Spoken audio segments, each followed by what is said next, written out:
She is one cute lady who epitomized decency all through her career. After monitoring the activities of some entertaining personalities in the American movie scene over the years, I have concluded that many of the talents deserve more than they got in the industry. Not because of their talent, but the way they manage their personality while entertaining humanity. The like of beautiful Lauri Peters readily comes to mind, despite her stylish beauty amidst an industry that tends to devour her kind of persona. Make sure to watch the video until the end, and if you're new here, don't forget to join our wonderful community by subscribing to the Vintage Hollywood Archive channel. She was cute, delightful, and romantically appealing with such a gifted kind of smile that could infatuate the heart of a king, a very humble performer, so to say. She paid little to no attention to frivolities while she was busy in the entertainment front line. She is professionally known as Lauri Peters. She is among my favorite actresses on stage. You may or may not have watched her shows. That notwithstanding, Peters is one of the finest American actresses whose name may be silent in the industry for an obvious reason: her modesty and personal ways running her shows. Lauri Peters is a unique singer and dancer with a very remarkable vocal that made her a choice performer in movie musicals. And fascinatingly, one can't help but appreciate her lovely legs in action, something fans cherished so much about her. Interestingly, Lauri Peters' brilliance on stage would always be an edge over her rivals. I guess that's why later in her life, she found herself impacting age-long career knowledge to younger talents and adding to her career portfolio a role as a drama teacher, which she has excellently executed. I heard she is also an author. I guess not the regular kind of memoir authorship that you know about most veteran Hollywood stars. Peters is more focused on intellectually creative writing. Her unique publication may not be as popular as you think, but it has regularly exceeded financial projections. Her reputable image in the entertainment scene has always endeared her to people, including those in the fourth estate of the realm, who have constantly sought to know about this energetic feminine elegance of a girl to no avail, because she is not the talking type. Of course, Lauri Peters is one of the most famous talents in the history of American theater shows, credited for originating the character of Liesl von Trapp in The Sound of Music on Broadway. My interest in the unpretentious lady was rekindled recently after I watched one of her legendary shows. Whether love or just a mere appreciation of an adorable performer, I can't tell, but my curiosity was enough for me to go into her collection. She is not the type you would describe as a tall or short lady, perhaps somewhere in between, with her stats showing a height of 5 feet 4 inches. There is a flowing curl of brownish hair sheltering her sizzling dark eyes that is beautifully complemented by her precise fair skin tone. Not forgetting, of course, her gangling legs that get animated once she's on display, the few things that take cinema goers to the edge of their seat during her performances. In case you're still asking, who is this Lauri Peters? Is she that famous? Or as someone once asked in a public forum, is she that beautiful? The answer you will get from those questions would be an exercise in futility. The truth is that Lauri Peters, with her superb sense of style, has perpetually earned her respect and won the hearts of many. No wonder her fans page is regularly besieged by a newer generation of admirers, perhaps attracted by those of her evergreen silhouette that looks cute and ageless.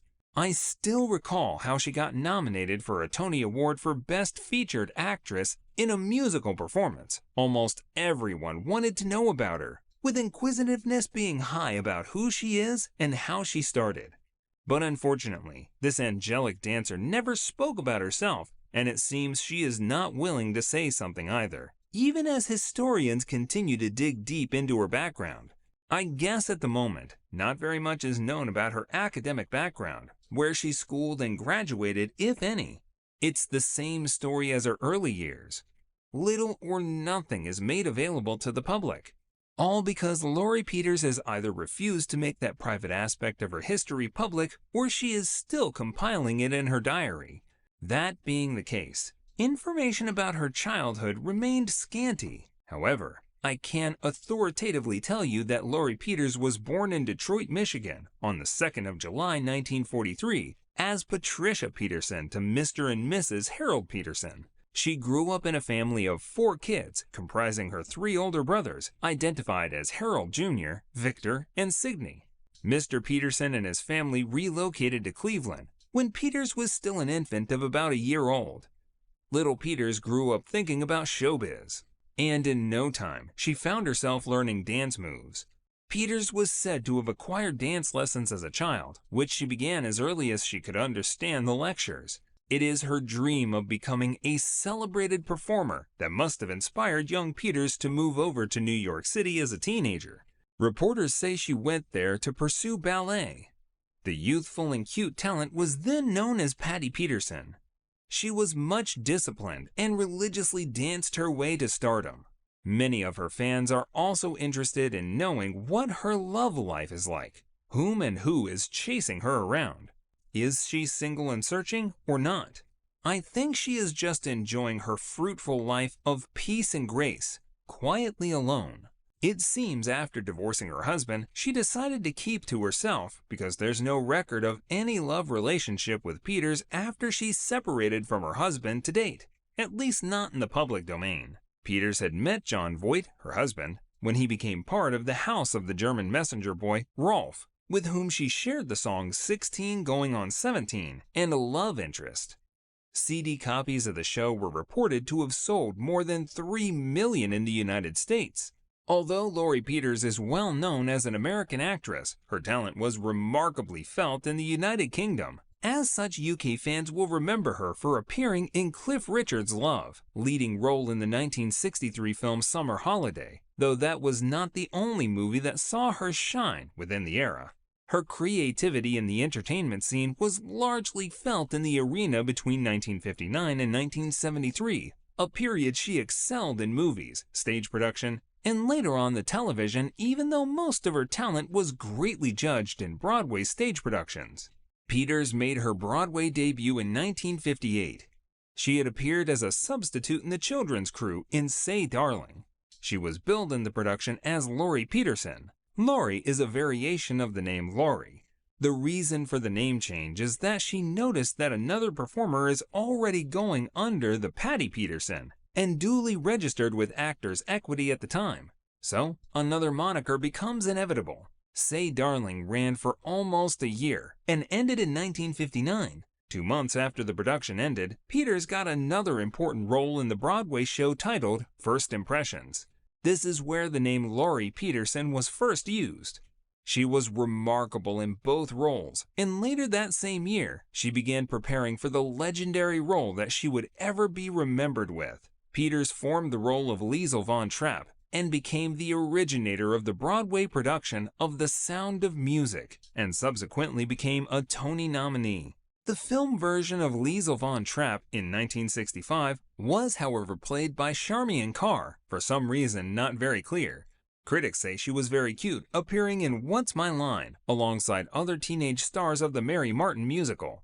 Between 1968 and 1972, Lauri Peters had her talent showcased in a few amazing movies, including her remarkable role in For Love of Ivy, Mr. Hobbs Takes a Vacation, and Circle of Fear, which is today her best-known movie roles, simply because Peters, as I said earlier, concentrated her energy on stage performance, the reason she appeared more in theater than in films. And talking about For Love of Ivy, the production is warm and delightful humor. It may not be an A-rated classic, but was properly harnessed to achieve the intended atmosphere. An analyst thought it would have been a different movie if it had starred the likes of Cary Grant and Doris Day, but Sidney Poitier, the trucking mogul, and Abby Lincoln as his love interest rather played the role. That movie is among the first of its kind to use dark-skinned actors in the same role that Rock Hudson and Sandra Dee and the gang have been doing for years. Lauri Peters may have been a versatile talent. Apart from appearing in movies with the likes of James Stewart and Sidney Poitier, she was on and off Broadway productions, while also working with touring companies. I heard that Peters' voice as Grazina Fame in the movie Summer Holiday was dubbed. It's also understandable why she excelled in a few television shows. Fans saw Peters starring in Mole in Howard Da Silva's creation of Mark Blitzstein's The Cradle Will Rock, displaying her brilliancy and cuteness for thousands of fans to cherish. If you are very familiar with the famous Gunsmoke series, you may have seen Peters in some of the episodes. Apart from Gunsmoke, which she held on to for a long time, appearing intermittently, Peters was in action for many popular television shows of the 1960s and up to the 1970s. In Gunsmoke, you will remember her as Allie, the innocent girl trapped in a low-income family of 8 that is made up of her father and brother, who were hopelessly lethargic and always complaining, a role she perfectly interpreted. Despite her character travail, Allie remained kind and caring. But in the episode Take Her, She's Cheap, we saw her character falling desperately in love with her heartthrob, Marshall Dillon. But before this time, Lauri Peters was outstanding in her first starring role on one of the Gunsmoke episodes in 1964, where she was the title character. May Blossom depicted Festus Hagen's cousin, the man who she was supposed to marry. 4 years after the May Blossom performance, Peters was active as part of the ensemble acting group at the Tyrone Guthrie Theater in Minneapolis, Minnesota, a company that comprised about 34 performers. Within the same period, Lauri Peters displayed her talent in Henrik Ibsen's drama, The Master Builder, at the Tyrone Theater, appearing alongside Helen Harrelson as adapted by Emlyn Williams and directed by Stephen Porter. Her talent was also felt in productions like Circle of Fear, Numbered for Death, and Ford Start Time. As for her marital life with actor Jon Voight, which began sometime in 1962, the couple was remarkably fun lovers, sharing their happiness at home and on the theater stage shows. They were at the best on stage, appearing together at the Old Globe in San Diego, where Jon Voight played Romeo to her Juliet. In another production, Two Gentlemen of Verona, the two also appeared together. While Jon Voight took the character of Thurio, Peters appeared as Julia. As a young starlet, Jon Voight got his big break in Midnight Cowboy after hustling for a while in the New York scene with little or no success and the usual anxiety and worries that most young talent has to go through before they hit the mark. Anger, distrust, hope, and a few happy moments were just some of the things that characterized his life at the time. As we all know, the road to success is not easy and has never been easy. That is why we all like to start from the top, because the bottom is a very ugly place to start. Jon Voight is no exception. He was very ambitious and driven by the desperate need to succeed. And he was confident that if only he could put in just enough effort in his career, the sky would be his limit. Of course, his effort paid off when he played in Midnight Cowboy. It's over half a century now, and Jon Voight's astonishing talents as an actor have given way to his new vocation as an extreme right-wing statesman. When his marriage with Lauri Peters ended in 1967, Jon Voight went on to marry actress Marshall Bertrand 4 years after, but that too would end just like the former, after 5 years. The following years after Jon Voight divorced Bertrand, he also remained unmarried. Being a creative-minded fellow, Lauri Peters decided in 1993 to partner with New York University acting teacher Sanford Meisner to co-establish the Meisner Extension at the institution. As a result, Peters served as creative director and the acting teacher of the program for 5 years. She was recognized by NYU as the master teacher through the program, undergraduate drama at Tisch School of the Arts. This is basically aimed at teaching drama to university students. Well, trust her creativity. Lauri is now teaching the Meisner Project outside the New York University and is currently authoring a series of books and related publications on Meisner and his methods. In case you want to know how well she is doing financially, public records about Lauri Peters' net worth stood between $1 million to $5 million coming from her career as an actress. With this projection, critics think she may have amassed considerable wealth concerning her age. If you're hungry for more scandalous stories, check out our next video, How Hollywood Took Veronica Lake's Life. You won't want to miss it.